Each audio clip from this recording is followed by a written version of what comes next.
Let me ask you something: what kinds of positive changes do you want to implement in your lives? You may want to improve your diet, read more books, or learn a new language. Any changes you want to make in your life is easier, just say it instead of acting. Claiming that you will eat more salads does not guarantee that you will. Let's explore the keys to achieving big changes in your life without having to radically modify your behavior from one day to the next or reinvent yourself completely. By simply making small adjustments to your behavior and repeating them consistently, they become habits that, in turn, produce significant results. This brings us to the first point of this summary: small habits can have surprising and impactful effects on your life. However, it's important to remember that starting a new habit doesn't mean you'll see an immediate change or result. For example, if you are not fit today and you decide to run 20 minutes, tomorrow you will still be out of shape. Similarly, if you have a pizza for dinner, you won't gain weight overnight.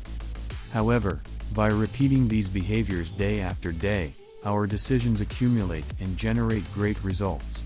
If you eat pizza every day until the end of the year, you'll gain weight.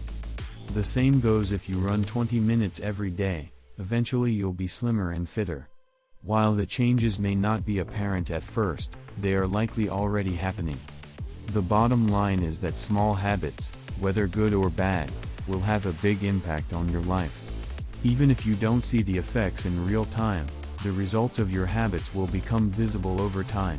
My recommendation is that you focus on improving your daily actions instead of focusing on immediate results.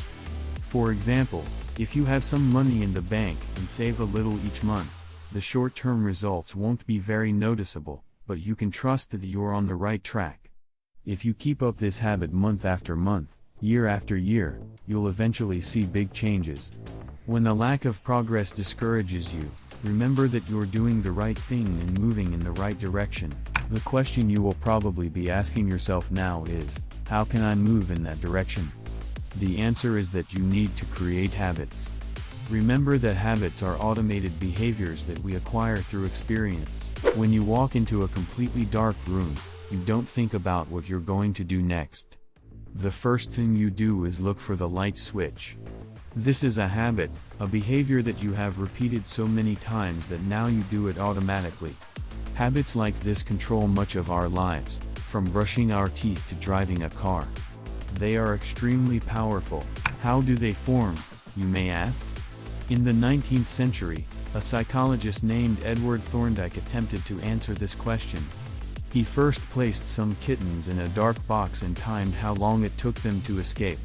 At first, all the kittens reacted in the same way. When they were put in the box, they became desperate, looking for the exit, scratched the corners and sniffed the walls. Finally, the cats found a lever that, when pressed, opened a door and allowed them to escape. Thorndike gathered all the cats that managed to get out and repeated the experiment. He put them back in the box. What did he discover? After several repetitions, the cats learned the trick and, instead of despairing like the first time, they went straight to the lever to escape.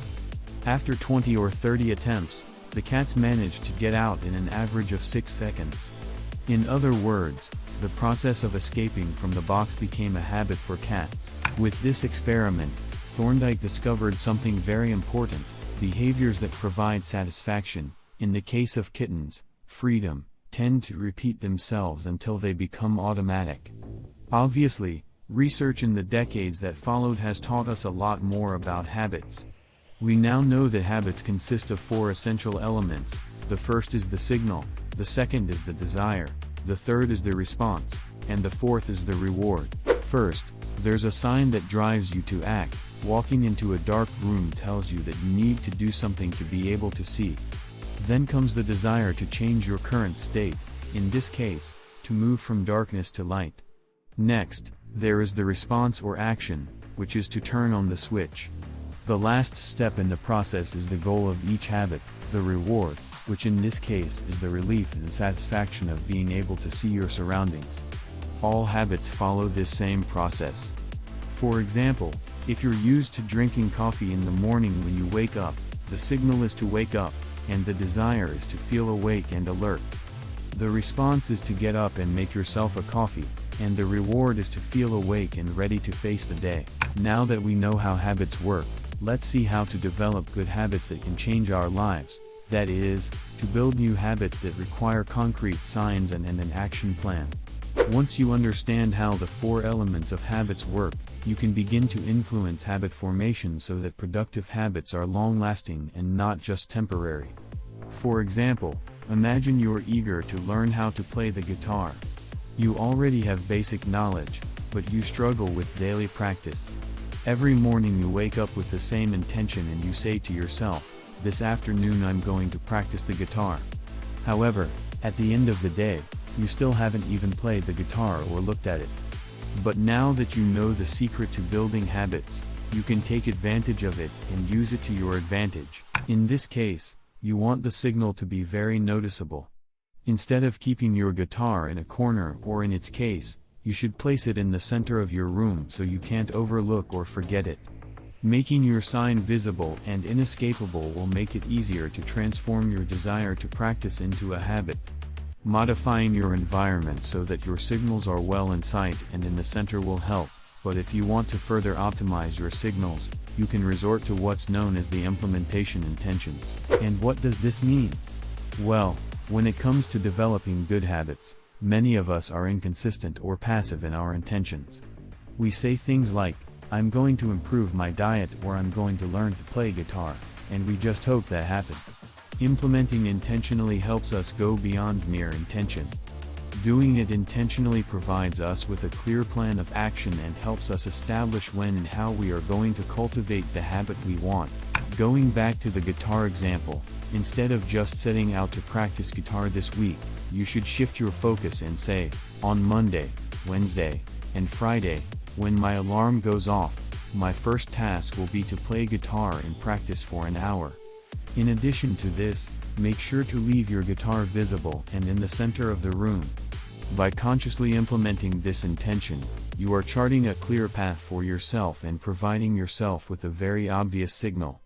You'll be surprised how easy it can be to establish a positive habit this way. This brings us to the next point: human beings are driven by the expectation of a reward. Therefore, developing attractive habits can help you. We have examined the great influence of habits, how they are formed, and how we can leverage these signals to our advantage. Now, we need to address the reward aspect in this habit-forming process. In 1954, neuroscientists James Olds and Peter Miller conducted an experiment to study the role of dopamine in desire. They used electrodes to block neurotransmitters in lab rats. They found that without dopamine, the rats lost their will to live and, within a few days, died of thirst. This experiment highlights the importance of dopamine. When we perform actions that benefit our survival, such as eating or drinking, we release dopamine, which provides us with a sense of pleasure and motivates us to repeat those actions. This is clear, but how does understanding this benefit us in habit building? Well, we don't have to engage in pleasurable activities to receive a release of dopamine. The simple anticipation of performing a pleasurable activity is enough to start generating dopamine in the reward system. In essence, it's similar to directly experiencing the pleasure that dopamine causes, and we can leverage this to our advantage by establishing new habits. If we take actions that generate pleasant anticipation for the future, this is enough to trigger the release of dopamine and maintain the habit we are developing. Consider the case of Roland, a student engineer from Ireland. Roland understood the importance of exercising more but lacked the motivation to do so. On the other hand, he really enjoyed watching Netflix. So, Roland came up with a strategy with his exercise bike. He mounted his laptop on it and developed a program that only allowed you to watch Netflix if you pedaled at a certain speed. By combining an activity he loved, watching Netflix, with working out on his bike, he turned an activity he found unpleasant into a pleasurable experience. You don't have to be an engineer to design a system like the one for cycling and exercise. There are simpler ways to achieve this. For example, if you want to work out but enjoy show business and want to stay on top of gossip, you could commit to reading your favorite blog after each session at the gym. Or if you're passionate about sports but need to make a sales call, you could promise yourself to watch 30 minutes of ESPN after contacting a prospect. The key is to find ways to make unpleasant tasks more enjoyable. When you achieve this, you will be stimulating the release of dopamine and cultivating positive habits at the same time. Remember, to create habits that are immediately pleasurable is essential to changing your behavior. An example of this is the use of soap.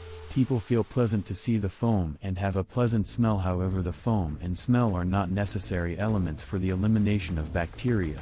It was simply added to make it more pleasant to people. Here's the key: making positive behavior pleasurable can be difficult. This is due to human evolution.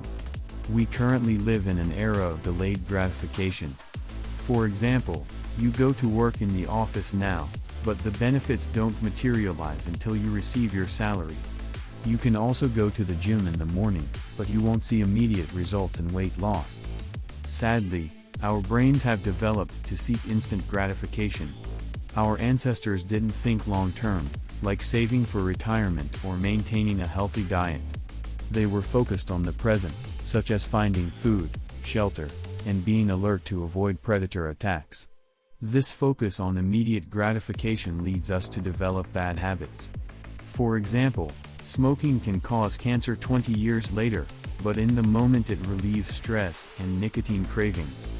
The first inhalation of cigarette smoke causes us to forget the long-term risks to our health. All of this means that to create a habit where we delay profit, you need to add a kind of instant gratification. Also remember to track your progress on a calendar so that you can gradually visualize it over time. Finally, there is a technique in which you commit to do something, and if you don't do it, there are negative consequences. For example, you can set yourself the goal of losing weight, and as a small goal to achieve it, exercise on Mondays and Saturdays, and if you don't fulfill it, you must pay money to your brother. Many times human beings are influenced to act more by negative emotions than positive ones. Thank you for watching the video until the end. Don't forget to subscribe and leave your like.